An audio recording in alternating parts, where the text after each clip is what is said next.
Let's wait until 2:30.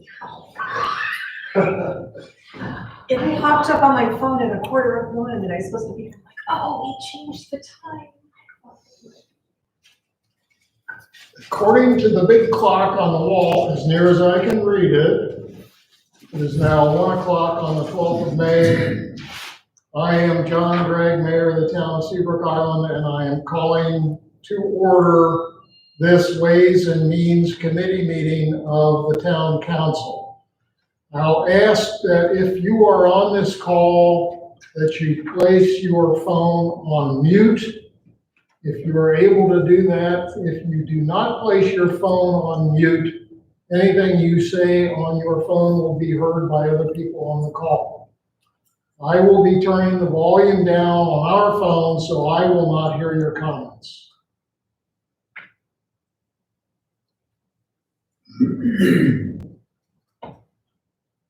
Town Clerk, can you confirm that the notice of this meeting has been posted in compliance with the South Carolina Freedom of Information Act? It has. Thank you very much for that. We'll follow the agenda. The first items on the agenda are my own.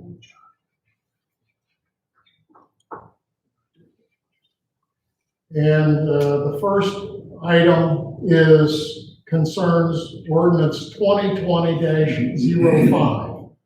At the Ways and Means meeting of 11 February, the town administrator reported approval by the Seabrook Island Property Owners Association Board of Directors of use of Class 1 pedal assist bicycles within the Seabrook Island development. He noted that once the approved use of those pedal assist bicycles begins, it is likely that users will want to operate them, the bicycles, on the town's pedestrian stroke bicycle path.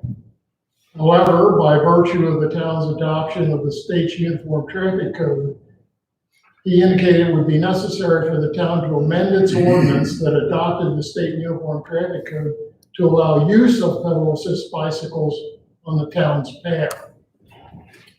At the town council meeting of 25 February, ordinance 2020-05, expressly addressing Class 1 pedal assist bicycles was approved on first reading. That ordinance was scheduled for a public hearing that would have been held immediately preceding the March town council meeting.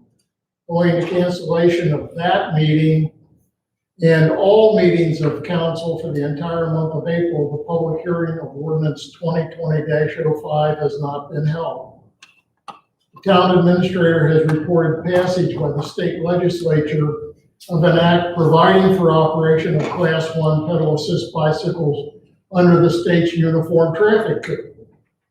It is noted that the legislation as enacted expressly provides that bicyclists operating bicycles with helper motors, as defined in what would be new section 56-1-10, are subject to all statutory provisions applicable to bicyclists.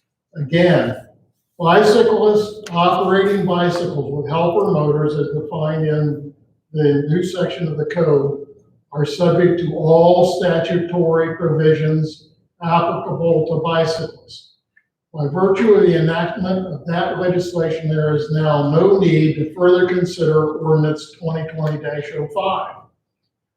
The town administrator has recommended that further consideration of ordinance 2020-05 be tabled, eliminating the need for contemplated public hearing or receipt of any further public comment in respect of council's consideration of that ordinance.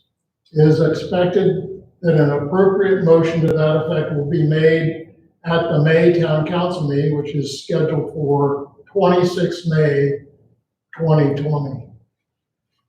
I have no further comments to make with respect to ordinance 2020-05. The next item on the agenda is emergency ordinance regulation of short-term rentals. At its emergency meeting of 22 April, council amended the previously adopted emergency ordinance 2020-01 to, among other things, revise the so-called sunset dates for prohibitions relating to rental of and reservations for rental of short-term rental units, that is dwellings rented for periods of 28 days or less. The effective dates were uniformly changed to May 15th, 2020.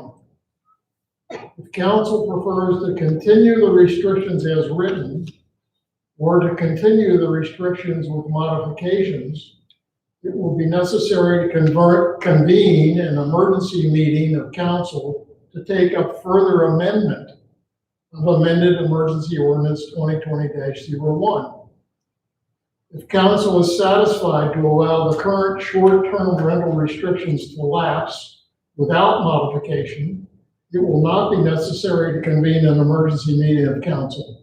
Lapse of the existing regulation does not preclude council from recommending or distributing guidance for property owners and managers in respect of resumption of short-term rentals. There are a number of sources for guidance that pertain to operation of businesses generally, and in particular to recommended practices or best practices, I would say, for cleaning of lodgings. So town council is free to identify and disseminate that information as recommended guidance for those who are owners or managers of short-term rental properties. By virtue of participation in the Charleston County Emergency Management Department conference calls, as well as dissemination of other information by Charleston County Emergency Management Department, including information provided by the South Carolina Department of Health and Environment and the United States Centers for Disease Control and Prevention, council has been kept informed in respect of spread of COVID-19, the disease attributed to the new coronavirus, and tracking of and projections for that spread within South Carolina that reflect effects of measures already taken to mitigate the spread. I also acknowledge receipt of comments from property owners, both in support of ending restrictions on short-term rentals and continuing restrictions beyond the 15th of May. I express my sincere appreciation for comments that have been received. I now open the discussion of whether it is the preference of council to act to amend Emergency Ordinance 2020-01 in support of regulation of short-term rentals, or in the alternative, to allow the expiration of those restrictions. And I will begin this discussion by calling on Councilman Crane. Skip, do you have anything that you wish to say? Not only that I don't believe that we should change the dates that we have in the ordinance. So you are in favor of allowing the provisions to expire as of the end of the day on 15th of May? Correct. Very good. Jerry Finke?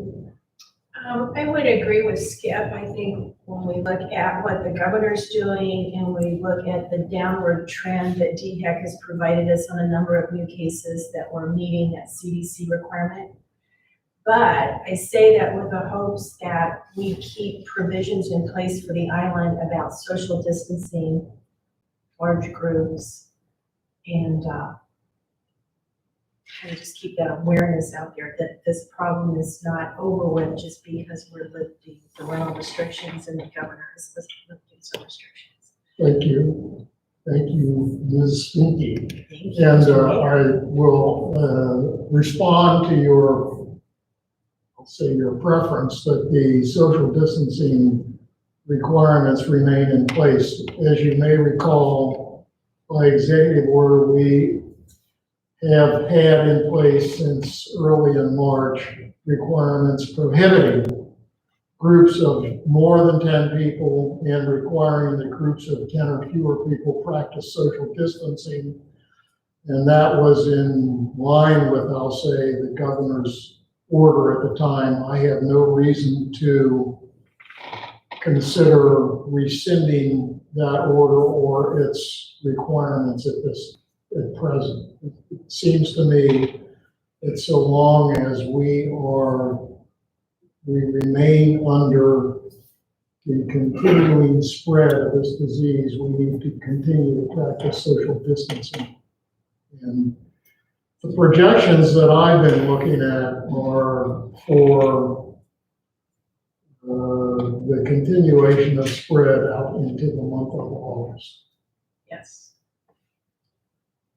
And Councilwoman Fox, what is your view? My view is the same as the other councilman, Green and Councilwoman Finke. I think that it is appropriate to let this lapse at the end of the week, provided, as you said, we maintain our social distancing and are vigilant about doing that. Very good. Councilman Goldstein, your view, please. My view is, obviously, the governor has directed the state to open up. And he does not project upon anybody that he's following any guidelines. He has decided that he is going to open the state up. I don't see any reason that we're going to go against his orders. However, I am concerned about one major thing. If we choose not to continue with the restrictions and people come onto the island, one of the major things that DHEC has pushed is this contact tracing. If we let several thousand people come and start our summer vacations here, how are we going to, if there's going to be a continued spread of the virus, which everyone's acknowledged is going to happen, how is the town going to handle several thousand people coming on here if someone tests positive of one of those visitors? We'll never know because they don't use this as an address. They'll come, they'll visit, they'll test positive at some point. They've been here, we'll never know. Do we have any way to figure this out? I understood in the calls we heard from the Charleston County that if someone tests positive and uses this address, that they'll notify the town. But what about the people that just come here? Is there any way that we're going to be notified if they test positive, so we can then notify the people here? Otherwise, we'll be blind for quite a while until, if it ever happens. Well, I'm not absolutely certain about whether or not the town would be notified. As near as I can recall from what we've been told, if a resident of the town tests positive, the town would be informed that there was a resident who tested positive. But the doubt then comes for someone who is here and gives their address in whatever they complete, whatever information they provide to the agency that does the test.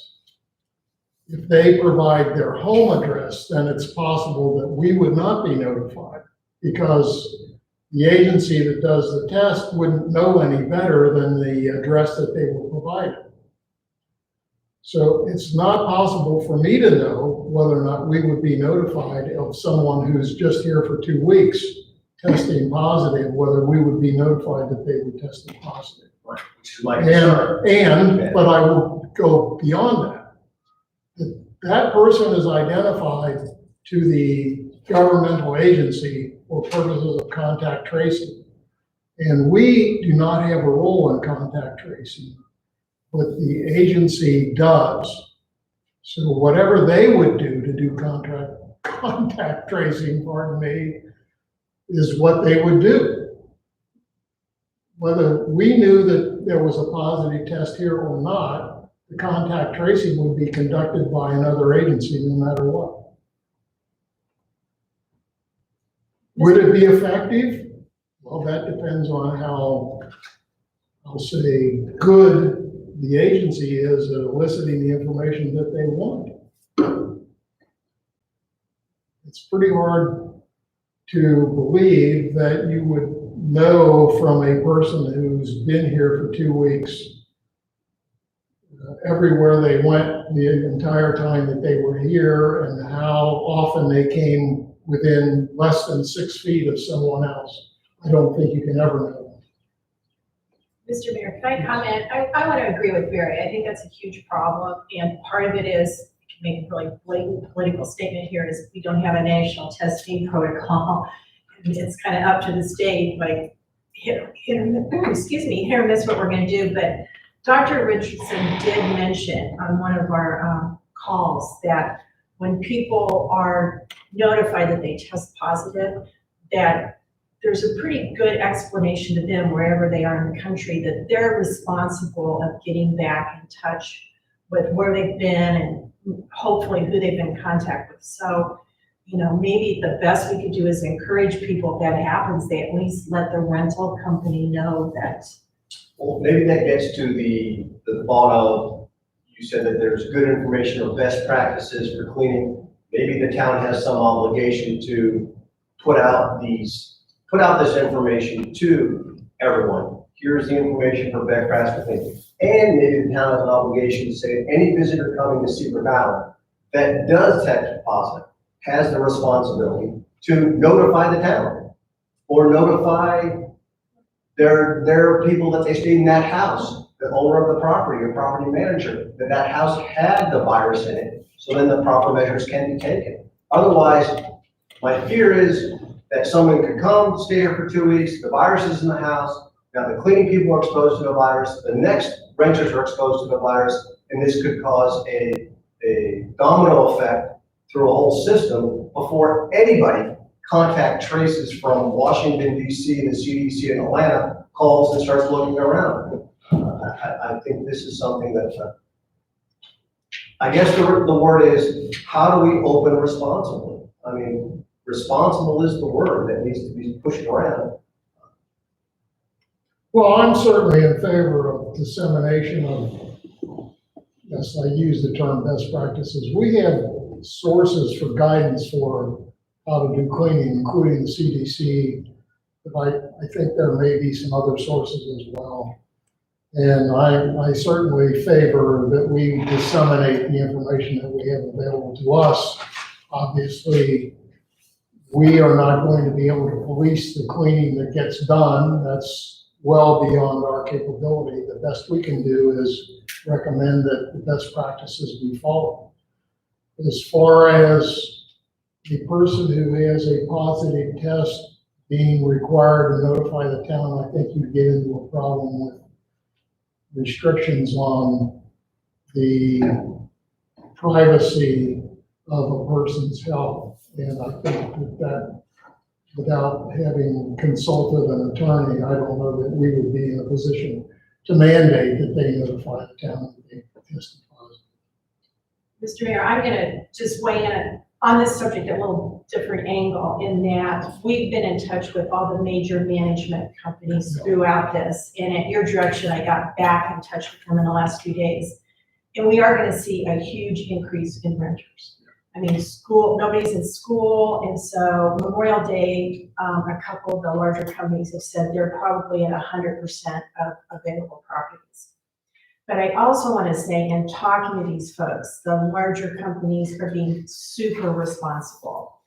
Coastal Getaways and the Pam Harrington, the ones that got back in touch with me, they've been doing lots of research. They have cleaning protocols ready to go. They have handouts for their renters about social distancing. Bring your own supplies because Freshfields is going to be crazy.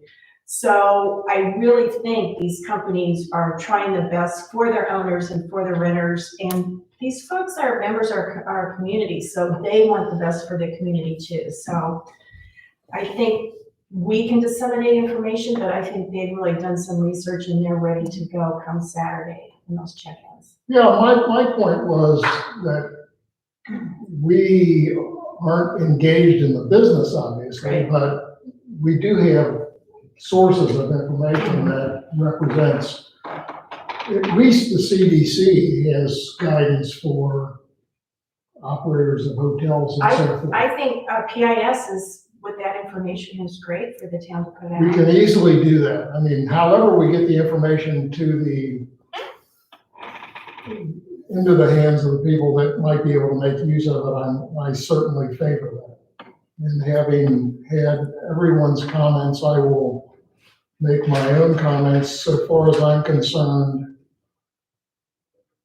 the objective of trying to strike a balance, which is something that I mentioned when we first imposed restrictions on short-term rentals, needs to be satisfied. And under these circumstances, I remind members of council that our neighboring community, Keel Island, will have its restrictions end as of the 15th of May. Their projections would exceed our projections for the number of people that will be there. And those are also people that will be, well, they won't be on our beach, but they'll certainly be at Freshfields Village, and they'll certainly be at Harris Teeter. So about the only thing I can see that we would be doing by extending these restrictions would be punishing our own property owners. And they're not being compensated for the lost revenue. We're in no position to do that, nor are we in a position to have access to funds that would provide them any compensation whatsoever. So as far as I'm concerned, the right thing for us to do is let this lapse. And that, I believe, is the end of this topic. I will now address the next item on the agenda, which is we have received notice from Charleston County concerning the accommodations tax distributions. On the 6th of May, Charleston County Councilwoman Jenny Hennicutt notified me that owing to budgetary constraints, the Charleston County Administrator would be issuing a proposed budget eliminating allocations of accommodations tax revenue to municipalities for the remainder of Charleston County fiscal year 2020, which runs from July 1st, 2020 through June 30th of 2021. And the entirety of Charleston County fiscal year 2021, which would be July 1st, 2021 through June 30th of 2022. I think I've got that right. But in any case, the net effect is that for the remainder of our calendar year, which is our fiscal year in 2020, we're not going to see county accommodations tax revenue. And for the entirety of our calendar year 2021, we won't be seeing county accommodations tax revenue, as I understand it. So the town had budgeted a total county accommodations tax revenue for this fiscal year of $50,000. And I remind members of council that money is used to fund our beach patrol. So what I think we can expect is that with the loss of this revenue, it will be necessary for us to make adjustments to be able to continue to fund the beach patrol for the remainder of the contracted term of service, which runs to September 30th, Joe? Yep. And we're in May, so we have months to pay for which we're not, I guess we're not gonna be seeing revenue from Charleston County. I understand that. So I know that we have funds established in the budget for things that we're not spending. We have a road fund, road improvements fund. We do have an emergency fund, although I do not like to dip into the emergency fund because we might need that money in case of things happening to us during hurricane season. We seem to keep spending that money, some of it year after year anyway. So the best I can suggest is that Joe take a look at what we have available in other funds that we might be able to allocate. We have some, I guess, Joe, uncommitted money in the general fund, that you might be able to use some of that, but I think you're gonna have to dip into some of the other funds. That was gonna cover some of the budgetary stuff under my report. Do you wanna go into that now, or? No, Wait. I'll let you get to that when you wanna get to it. Okay. I'm just making the point that it may be necessary to make some adjustments, and it's possible that, I guess, Joey, you will let us know if it comes to it, but it may be necessary for us to actually approve some changes to the budget to make these adjustments. It's possible. Last item I have is the update of receipt of payments on the town's application for public assistance in respect of Hurricane Dorian. On the 19th of March, the town received payment of $4,797.56, which represents 75% of the obligated amount of $6,396.75 for debris removal, which is so-called Category A costs incurred by the town in consequence of Hurricane Dorian. We have now received all that we will receive from FEMA for Hurricane Dorian costs or expenses that we included in our request for public assistance. Since none of the costs for debris removal were attributable to the Seabrook Island Utility Commission, the town will retain the entirety of the $4,797.56.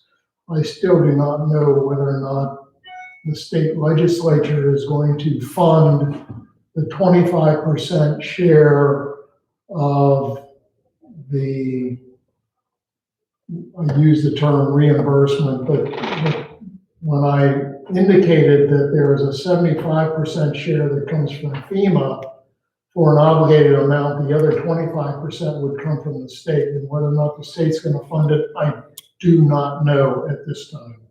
So it is possible that we will receive money from the state. We will not receive any further funding from FEMA. And that, $4,800. $4,800 around numbers. Well, we had already received That's what I money. said, we're already getting back on our feet by. We received money earlier on the Category B items. So those were the evaluation expense and the emergency preparations here at Town Hall. So with that, we will now move on through the next part of the agenda, and I will call on Councilman Crane to give his report for the Public Safety Committee. Thank you, Mr. Mayor. Just a few comments. The public safety emphasis will now be split between how we're responding to the virus situation and getting ready for the hurricane season. So, as they say, the hits just keep on coming. Sadly, NOAA and the National Hurricane Service are predicting a very active season for 2020. As many as 18 named storms, nine of which are expected to reach hurricane strength. 4 of those expected to hit somewhere along the Gulf or East Coast. So it definitely will be an active season. In that respect, I ask council and staff, please take a few minutes to review your specific responsibilities in the CEP as we prepare for the season. And that's all the good news I have on that. Thank you, Councilman Crane. I believe you had made a suggestion about considering at least evacuation during the pandemic. So as I understand it, the primary challenge could be that the number of hotels that are open for business could be reduced because of requirements by responding to the pandemic. There are a number of points that come up in that respect. Not only the hotels, you might have been considering family members and friends that were your point of evacuation in the past that might not be the right point of evacuation in the future because of the virus. If you had very good friends in Atlanta that you are going to say, you might not want to go to Atlanta until they get a better profile or how they're responding to or what is happening to the virus there. It's something that none of us are ever going to know. It's just a really complicating factor that comes in. It does, I think, warrant that people think now about the potential for evacuation. Our evacuations have come in our experience in the September, October timeframe. So it's not an immediate concern, but on the other hand, we don't know that we will be free of the pandemic in September and October. Oh. It's not possible to know that today. So you are well advised to give thought to what you would do were you required to evacuate because of a hurricane. Where would you go?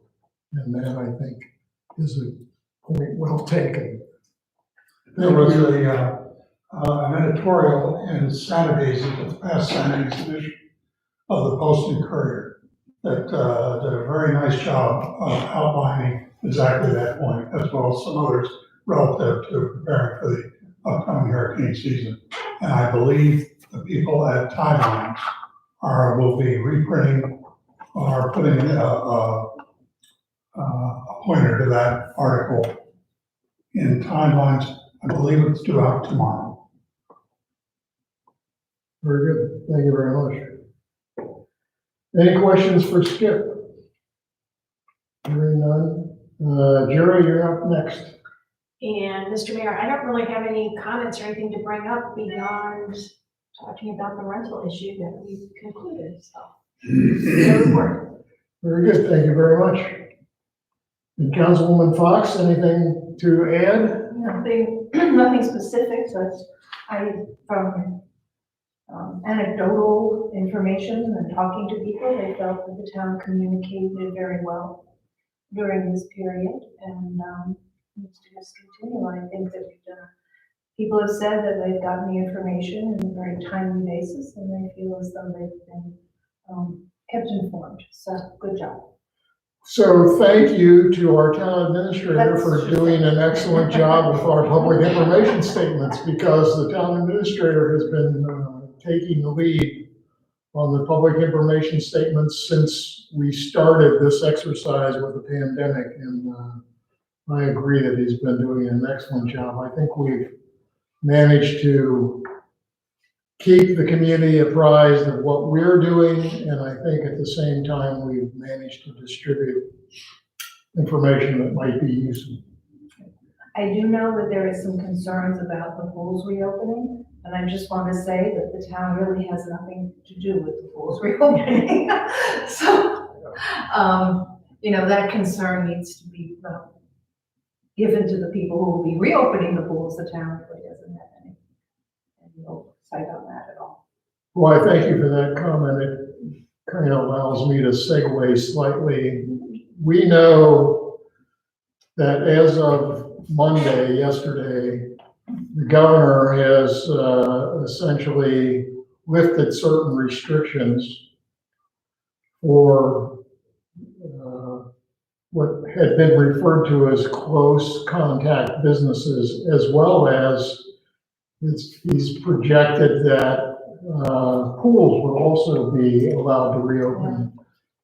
As of my attendance this morning, coming over to town hall, I still have not seen a new executive order from the governor, but what I was trying to segue to is once we have the executive order from the governor that backs up what will be taking place as of Monday, the 18th of May, we will be following that up with whatever is appropriate for the town to get the word out. So, still to come, but I expect to see something, as I may have mentioned during this meeting, but in any case, the last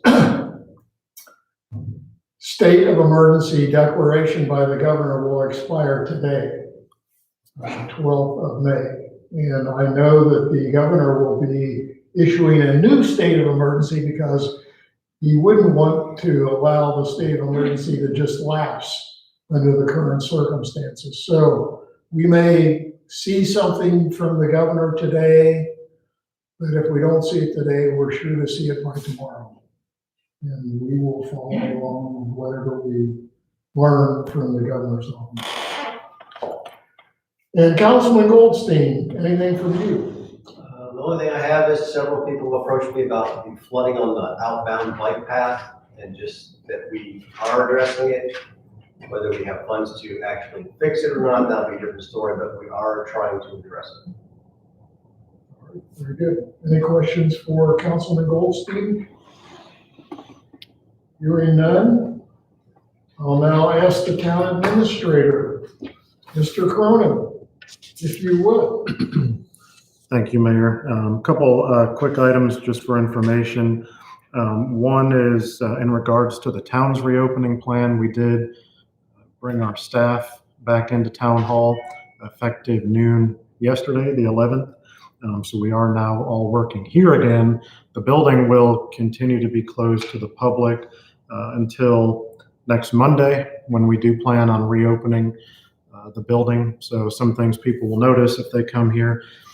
We've taken out all of the furniture, all of the brochures in the lobby. We've put in place a protective screen up at the front desk, trying to minimize contact between staff, residents, contractors, business owners. We will be limiting access outside of the lobby, at least for the time being. We're planning on closing the bathrooms to the public. And then we've also obtained supplies of hand sanitizer, masks, gloves, those type things for our employees. So the key item is we do expect to have the building back open to the public on the 18th for regular office hours, 8 a.m. to 4 p.m. We'll still plan on encouraging people to the extent possible to continue conducting their business electronically. So anything that they can send by email or call us by phone or anything like that, we would encourage them to do, just to try to minimize the number of contacts with people coming in and out of the building. Staying on the pandemic, I had started about a week or so ago looking at trying to put together some projections as to what, at least at this point, kind of early on in the process, what we may expect to see in terms of budgetary impact. And obviously, the longer this thing has gone on, the worse and worse it's getting. I looked at all of our major funds, the general fund, state aid tax, county aid tax, alcohol tax, and the total, and talked to a few others in our area just to see, and some of them are actually on the July 1 fiscal year. So they're in the process right now of trying to prepare and adopt a budget in the midst of all this. Thankfully, we're on a January 1 fiscal year, so we're almost halfway through our budget year. But I do expect that we will see some, I would call them fairly significant financial impacts. As the mayor already alluded to, we've been notified by the county that we should not expect to receive anything this year from county accommodations tax, which will be a net loss of $50,000 in county aid tax. As far as state aid tax, looking at what the county was projecting, they were, I think, anticipating about a third of their revenues going away through a combination of different things. Hotels and lodgings being closed or limited during the pandemic. I, for the time being, am going to be even a little bit more conservative than they are. And for my projections, I've assumed that we would expect to lose 40% of our state aid tax revenue. Reason for that is, at least in some of these other areas that have hotels, a lot of those hotels have stayed open. So even though the number of people staying there has gone down substantially, there are still, in fact, people staying there. Whereas here, for a period of 6 weeks, we've totally cut off short-term rentals during spring break, during Easter, which are some of our busiest times over the course of the year. On the assumption that we'll be reopening back up on the 15th, we expect that'll help mitigate some of those losses. But I think it still remains to be seen at this point. Are people going to continue to travel during the pandemic? And will we expect to see the same occupancy rates that we've had over previous years? So on the state A-tax fund, I've projected that we would lose about $67,000 out of state A-tax, which is a little over 46% of the state A-tax budget. When we look at state aid tax items, that's a lot of the different events and activities that the town funds for tourism promotion. So that includes the Billfish tournament, the Alan Fleming tennis tournament, the fireworks, which I'll talk about in a couple minutes, Kick It at Bo Hicket, different activities throughout the town that are designed and intended to bring people in to the community and to promote tourism. So as we go through this process, we are going to have to go in and take a look. Are there certain things that we're going to want to scale back? Are we going to have to try to find other funding sources in order to maintain those commitments that were made in this year's budget? Alcohol tax, we know we've had a couple restaurants, at least 2 that I'm aware of, that have closed and do not plan to reopen. So we've projected that our alcohol tax will likely go down a little bit as well. It's not a huge amount of money, just about $2,000, but makes up about 40% of the alcohol tax budget. On the general fund, across the board, we would expect to see almost every general fund revenue source go down at least a little bit. The one obviously that's of greatest importance to us is our business license. As we were going through, the legislature was talking about making some changes last year to the business license bill. Everybody here was watching, well, what are they going to do with the license period, in addition to how you calculate the rates? Right now, we collect our licenses in January. So I would say the saving grace for us right now is the fact that we've already collected over 90 to 95% of all of our business license revenue for this year. So I have projected a slight decrease from what we budgeted, but I expect us to get very close to, perhaps even surpass everything that we've anticipated for our business license revenue. One of the other big ones is the MASC, Municipal Association, does collect revenue from things like insurance brokers and other types of businesses that pay on a statewide basis. The Municipal Association will collect that and distribute it out to the municipalities. This is one actually not at this time expected to see a huge impact from the pandemic, but for whatever reason, last year we saw a significant decrease in brokers' fees that the brokers paid, insurance brokers. So we're going to be projecting about a $45,000 decrease from what we had budgeted from business license fees from MASC. The other big one for us is the local option county sales tax. We projected this year about $250,000. It's a little early to know exactly what the impact's going to be this year. For budgetary purposes, I've assumed that we could probably expect to see about a 20% decrease for our fiscal year, which would be about $50,000. Obviously, if things open up quicker and the economy picks back up, it may not be as severe of an impact, but really for almost 2 full months, things have been pretty much closed across the board. So we expect, at least for this quarter, to see a significant reduction in local option sales tax revenues. But how far that extends into 2020, we don't know for certain yet. So I've plugged in a 20% reduction. Also anticipated smaller reductions in some planning, zoning, permitting type fees,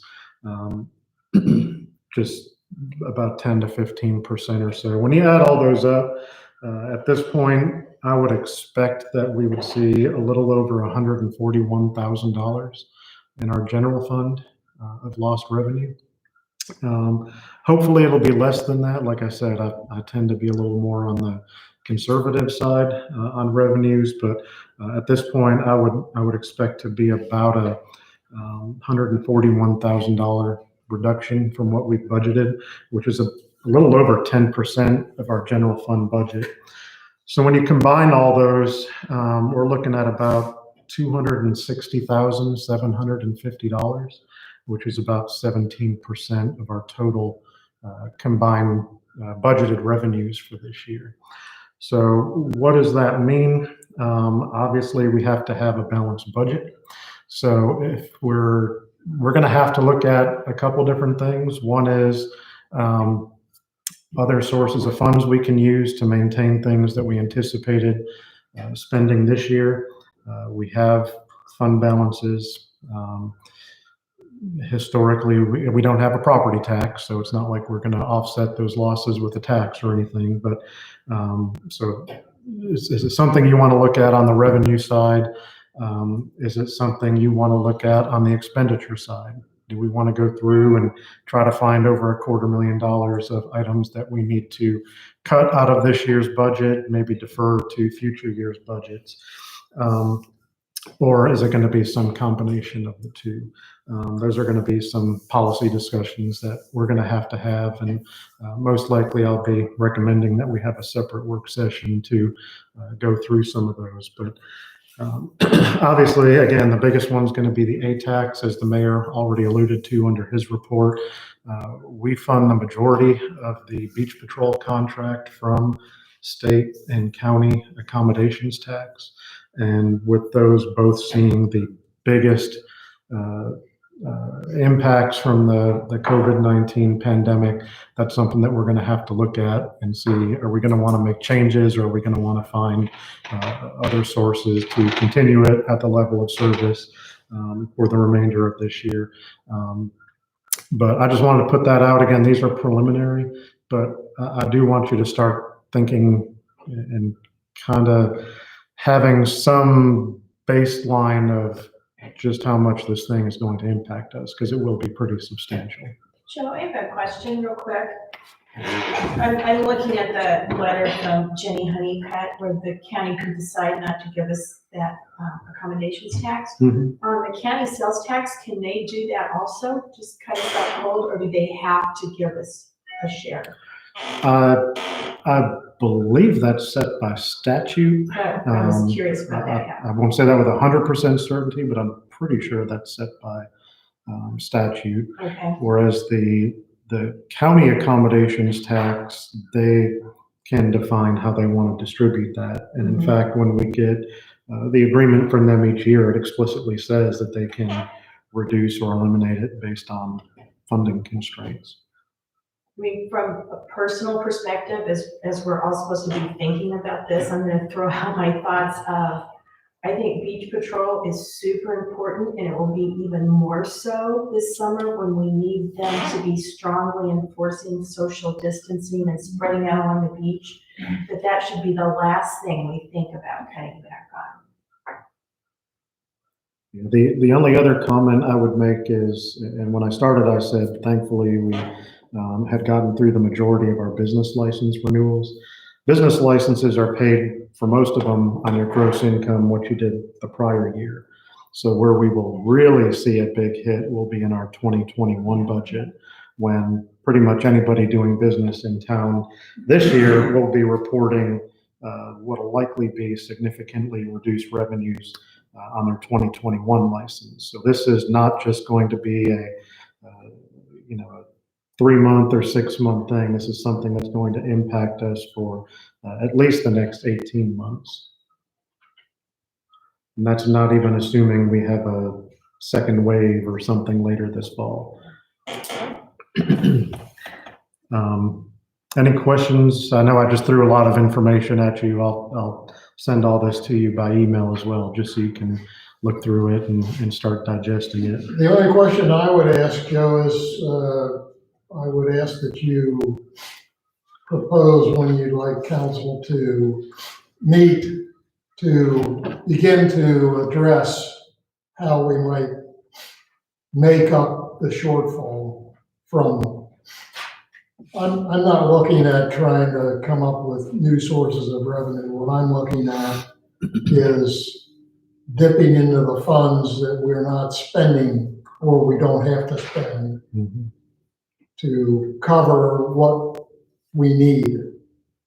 And the sooner I think we get council focused on that, I think that the better for us. I don't know how close we're gonna be with paying for beach patrol, but I am in total agreement with Councilwoman Finke that we do not want to have an adverse impact on beach patrol under these circumstances. We need those people out there. Mhm. Also, be part of honoring contractual agreement. Well, yeah, I agree with that, Skip, but the most important thing is we now know that we're going to have more people coming here. And we now know that we're going to continue to require social distancing on the beach. So we need the beach patrol to be a presence to help make that happen. The only alternative to having beach patrol to enforce it is to somehow close the beach. And I don't think that's a viable alternative.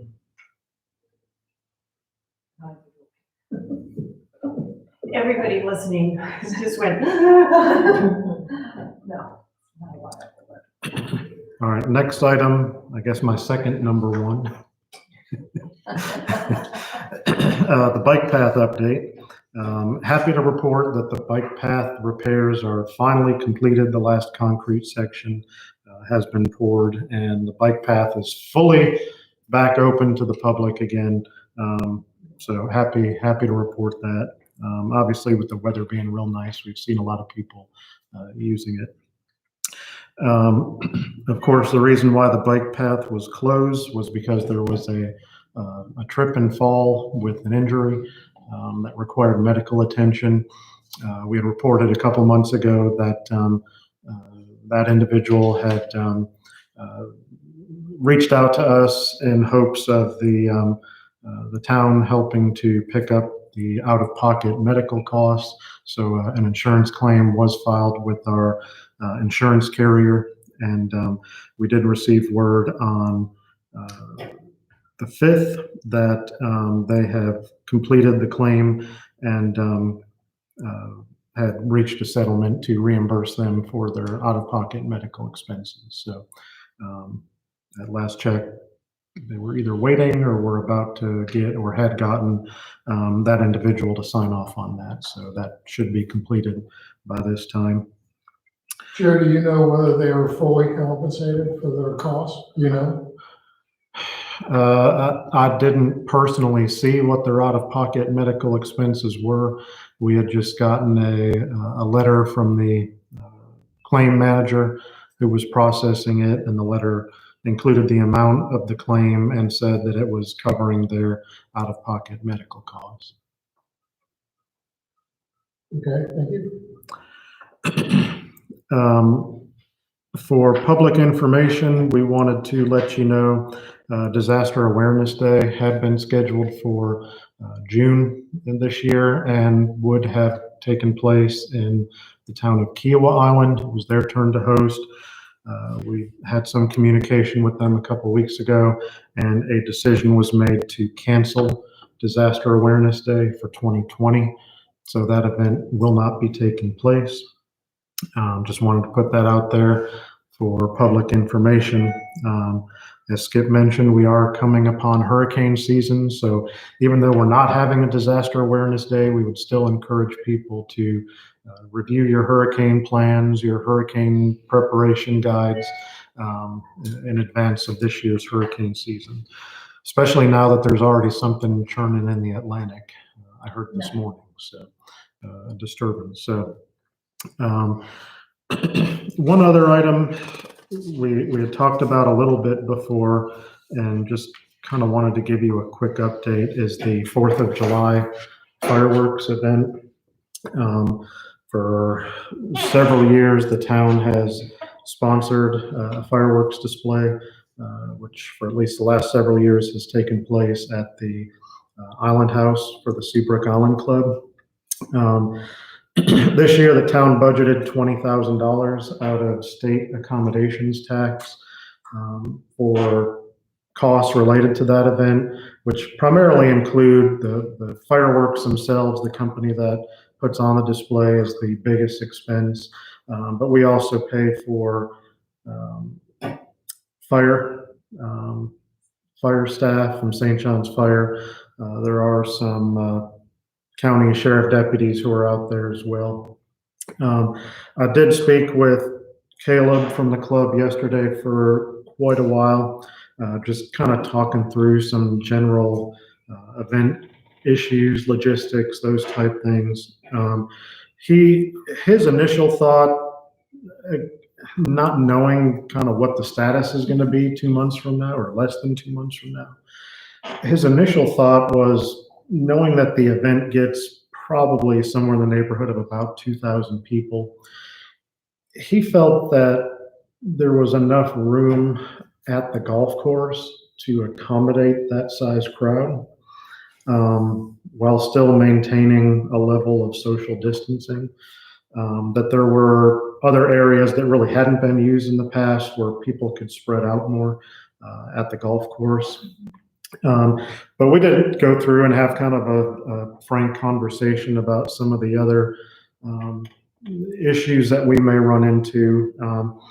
One of them, for the last couple of years, the town and the club had shared the cost of shuttles to bring people from designated locations to the club, just to try to minimize the demand on parking and number of vehicles going back and forth. You really can't run shuttle buses in a social distancing environment. So if the event went forward, that would likely have to go away. There would potentially be some impacts with food. You know, you're going to have a lot of people in line trying to get food, people handling food, restrooms, people going in and out, potentially touching doors and different things within the restrooms. And really the bigger one is, even if we felt that there was enough room that we could get that number of people out at the golf course, is that something we really want right now, is having 2,000 people coming together in one location? The last item I'll put forward is, as I just said, we're projecting about $67,000 in lost revenue in state aid tax. So if we're trying to weigh cost benefit, that's $20,000 you could use towards beach patrol, which probably covers a couple months of the beach patrol contract for one night of fireworks. So those are all the different things we were talking about yesterday. We do have language in our contract that if we elect to cancel the fireworks, there are still some costs that we would incur, basically covering any costs that our contract provider would have incurred. So if we did want to cancel it, we can cancel it. We would still be out some money for any planning materials or things that they may have incurred up until this point. Obviously, if that's something that we want to do, the sooner we make that decision, the less those out-of-pocket costs will be. So I just wanted to throw that out for discussion, for information. We kind of left it open. I said I would bring it to council today to discuss during the Ways and Means meeting, just to get some preliminary feedback. Obviously, it's a nice event. People enjoy going to it. We have a good crowd every year. But there will be some logistical issues, financial issues and whatnot. So the question I would put forward is that something that we want to continue this year and move forward as if we are going to have it? Or is there a preference on council to maybe cut our losses for this year, set those funds aside for something else, and plan on bringing it back next year? Joe, I would ask that you contact the vendor and give him a heads up that this thing is now on the chopping block, and find out what the cancellation charges will be to the town. What I don't want to do is to have 2 weeks go by while we're waiting for a council meeting, and he's in the process of making commitments that we just expanded what our cost will be. I would rather that he be told this thing is very doubtful at this point, and find out what the costs are. That would be my question, because we don't ever vote specifically to do the fireworks. We have our whole budget discussion and there's a line there. So, and then we vote to adopt the budget. So do we have to have a vote to cancel it, or can that just be under like the emergency powers of the mayor? I mean, do we have to wait 2 weeks, or can we just say, wow, this might be kind of crazy because of the health and safety issues on social distancing and the budget problems? Mhm. Do we have to wait to have a vote? Because we never ever say, oh, here's a motion to have fireworks. I would say you don't. That would fall under the mayor's power Yeah. to administer the budget for this year. I just thought Joe was raising this as a matter for discussion by council, but we wouldn't, you know, wouldn't need a vote. And ordinarily, the Ways and Means meetings are not where we actually act on anything. So, We're not changing the budget. no, we're not changing the budget. We've made a commitment. We've already signed a contract. And at this point, we're on the hook for whatever the cancellation charges will be. And what we don't want to do is, we don't want to incur additional cancellation charges by delay. Now, if you haven't made up your mind that you're willing to jettison the 4th of July fireworks, you don't have to say that that's what you want to do today. I guess, and one other question, because you had initially contacted Kiowa and kind of got feedback that they probably will cancel. Did you hear anything else from them on that? No, and the town of Kiowa doesn't put those on. I think the resort or the club or somebody, maybe in Kika. I forget what she said off the top of my Because head. there's 2 locations over there. Is there fireworks? That I don't know. But Stephanie Tillerson, the administrator, her assumption is that they would likely be canceled. I mean, we talked a little bit about it on the DRC call last week, and that was Caleb's initial reaction that he thought we could space it out, but I don't know, did we get a feeling from anybody else on that call? Just as a sense of public opinion. Yeah, really the only other comment that came up, and I thought it was a good one, from Deb Lehman with the St. John's Fire District, said obviously we depend on Sheriff's Department and Fire District to provide additional services. And that was an item that Caleb and I did talk about yesterday as well, that if this is something we do want to have, and we are going to bring out 1,500 or 2,000 people, one, we need to make sure the sheriff's deputies are going to, one, be able to be there, and two, we're probably going to have more than we have in the past, because not only are they going to be dealing with traffic and safety and those type things, but we're going to need them out making sure people are separated and whatnot. So that's probably an additional cost that we would have to pick up for the event this year. So we'd have to make sure that that they would be able to provide the resources for it, that the fire department felt comfortable sending their people out with thousands of others in a fairly confined location. We have not had those conversations yet.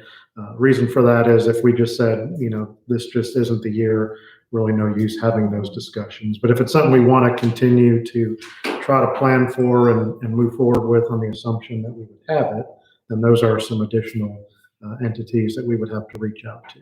Well, I mean, I'll go on the record of being a party pooper. I think we shouldn't do it this year, so.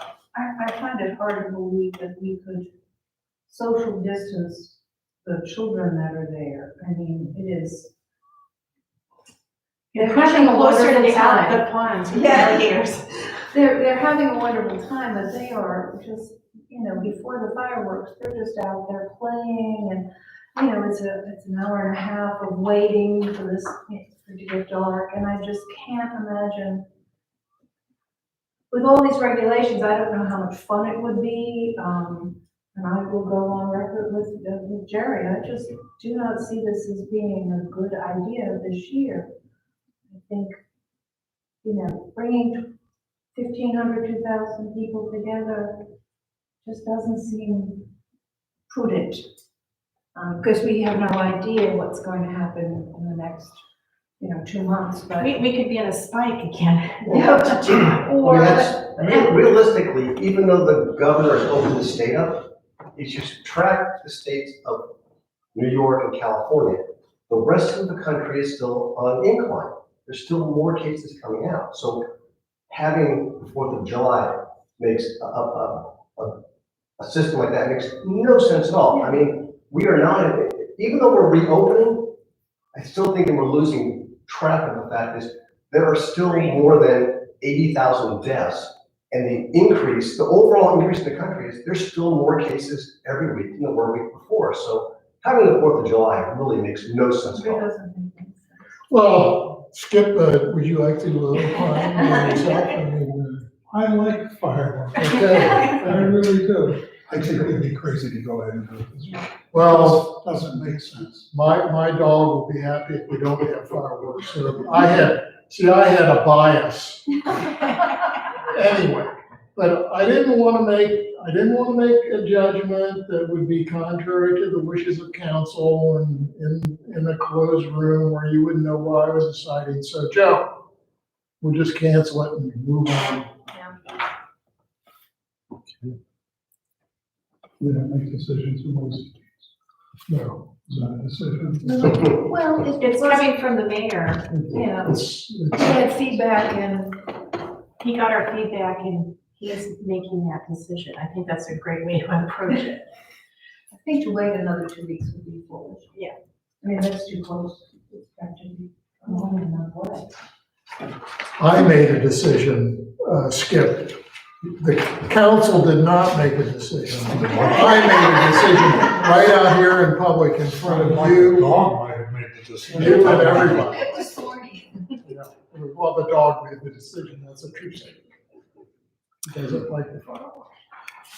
Okay, next item, going back to our March meeting, which was canceled. We had 3 ordinances that were on the agenda for final reading and a public hearing. Obviously, that March meeting was canceled, so those ordinances are still sitting out there. The mayor had already covered one of them in his topics earlier in the meeting, which was 2020-05. That's the electric bicycle provision, which really is now moot because of the state action. The other 2 are rezoning ordinances. One was for 2561 High Hammock Road. The other was 3062 Seabrook Island Road. My recommendation is that we put those 2, which are 2020-03 and 2020-04, on the June regular council meeting for public hearing and second reading. And what we'll do is we'll send the notices back out again. And the pages are still on our website. So we had marked the hearings as being postponed, but we've kept the pages up. And then if council's agreeable with putting those on for the June meeting, then we'll re-advertise those and have the public hearing and second reading on the 4th Tuesday in June. The other item, 2020-05, the Ebike Ordinance. The mayor said earlier on, I think the consensus is to table that. So that one would have to be on the agenda for the next meeting in order for council to vote to table it. If that seems to be council's plan, then we would not re-advertise for a public hearing if you don't anticipate doing second reading on that ordinance. We would just put it on with a note, recommendation to table the ordinance. Can I ask another question? And it'll be kind of, you guys who are still in Green Space Conservancy, there's a point when you transfer that property that the Conservancy's tax liability ends. Is that when it goes to SAPOA, or is it when it's rezoned? I just don't want to delay the rezoning and have Green Space Conservancy have a whole nother month of tax liability on the I property. would imagine it's when it's rezoned. We might just want to double check that, because that could be several $100. Ask to double check that. It might be as soon as you do the deed to SAPOA, but I can't remember exactly. So I would double check this afternoon, because that could be hundreds of dollars that if we could move it back up to 2 weeks from now would be a good idea. Is there a conservation easement placed on it? When It moves, when they rezone it, it moves to, Agricultural. Agricultural. It's an agricultural zone, so therefore taxes are.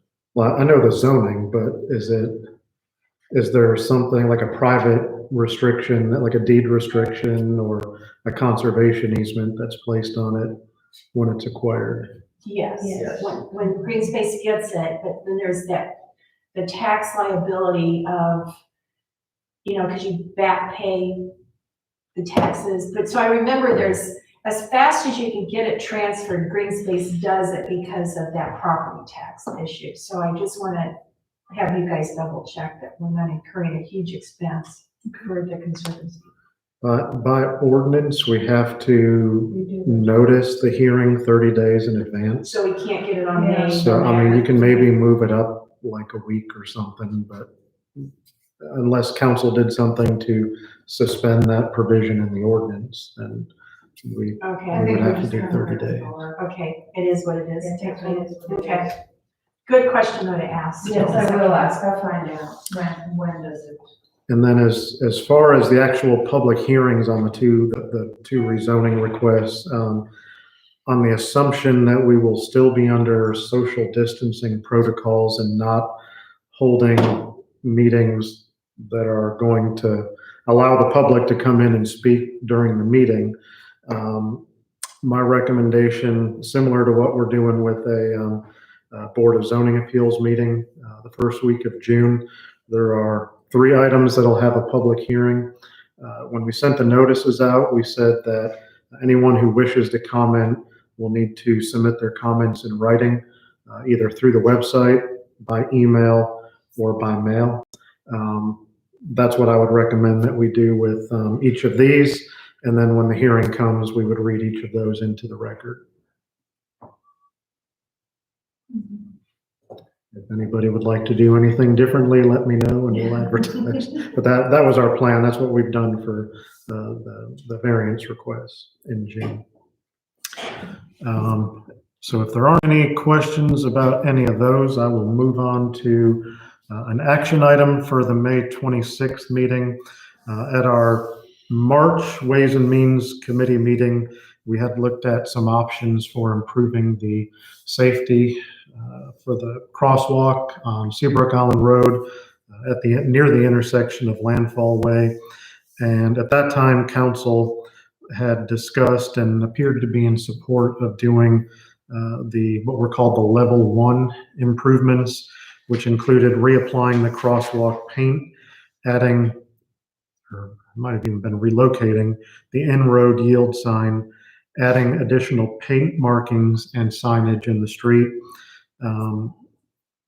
relocating the 15-mile-an-hour sign approximately 150 feet east of the town hall driveway. So basically we would be enlarging the 15-mile-an-hour zone from right now. It starts at the crosswalk. If we did this, it would start 150 feet towards the traffic circle from our driveway. The speed would drop from 35 to 15. And then about 300 feet further down the road, or 450 feet from the town hall driveway, we would also install a reduced speed ahead sign, letting people know the speed will drop to 15 miles per hour. So I will have that on as an agenda item for 2 weeks from today, requesting council to authorize us to move forward and make those improvements. Jude, when you looked at the bullet for add in-road yield sign, I thought you said relocate, but Yeah, the in-road yield sign is not, that's the new sign that Right. you had discovered. yeah, it's the other sign. So the it's next not a bullet. relocate, it's actually procure and install. Mhm. Any other questions for Joe? Yeah, one or comment suggestion, really, going back to the e-bike situation. We've had quite a bit of correspondence, directly or indirectly, coming in about the whole e-bike situation. A lot of it relative to safety. And one of the issues or items brought up in the correspondence dealt with blind spots that might be out there along the path that is shared by pedestrians as well as bicyclists. So I think I'd like to know if we can have our, was it Greenway or who was it that does our landscaping? Sunburst. Yeah, maybe we should take a look and see exactly what the situation is relative to blind spots, at least attributable to shrubbery, trees, and other growths, so that we can make sure that we are keeping a safe passageway out there for bicyclists and pedestrians to share. Yeah, we'd have to go back and look at our easement too. Because if something's in the pathway, obviously we can prune that back so it's not blocking the pathway itself. If something is blocking visibility in the pathway, and I'm thinking mostly about when you're making the turn to go into fields, That's one of the only way you can clear that up is to just remove all of the vegetation at that curve. And that's going to be outside of the, what I presume will be the right of way for the pathway. So I don't even know if we wanted to, and I certainly don't see Fresh Fields giving us the okay to go in and rip out all of that landscaping. I believe it's screening a pump station or there's something back there. I mean, it's there for a reason. So yeah, I mean, if it's something right along the pathway, we can certainly have Sunburst cut that back, but just wholesale removing anything blocking visibility is probably going to go outside of the Right. easement.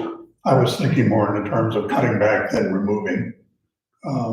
Places where shrubs have grown up over the years, which they do tend to do. Mhm. So to get bushier, we can make them less bushy and perhaps improve the visibility. That is the Fresh Fields corner is probably the most significant place. Not only that we've seen, but was cited, has been cited in the correspondence we've been getting. One possible solution would be what they do around the lake, by the lake house, is they have one of those, it's broken right now because somebody ran into it, but a outdoor mirror that you can see as you come up in both directions, Yeah. and you can actually Convex see mirror type people are thing. coming, yes. So it might be a solution for that particular curve. Just a thought. We can look at that. I have a question about our flashing sign. If we're gonna let the rental restriction, which it looks like we're gonna do, expire, are we gonna switch that sign to like social distancing or health alert, social distance or something, flashing? That's the plan. We can put whatever we want on it. And we'll have it through, I forget the exact date, but it's towards the end of May. Or you might want to just put in the tallest possible letters, put up no 4th of July fireworks. I think that would be appropriate. Or if there's a graphic that we can put on there that shows fireworks. Well, that would be okay too. Keep it till the 4th of July. Just don't grab the flag. So yes, I think that would be great, Joe, if we could have the sign reflect the town's emphasis to continue social distancing. I think that would be a good idea. I don't think that the sign is particularly attractive, but I do think the sign is effective.